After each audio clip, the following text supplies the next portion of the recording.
How to fix Vodafone Broadband no internet connection? Red light error.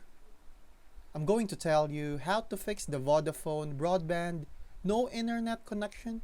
Red light error. If your Vodafone router shows a red light, the first thing you should do is restart it. Unplug the router, wait for about 30 seconds, then plug it back in and let it reboot. Next, check all cables. Make sure they're securely connected, especially the DSL or fiber cable. If the issue persists, visit Vodafone's service status page to check for any outages in your area. Also, log into your Vodafone account to see if there are any billing issues that might be affecting your service.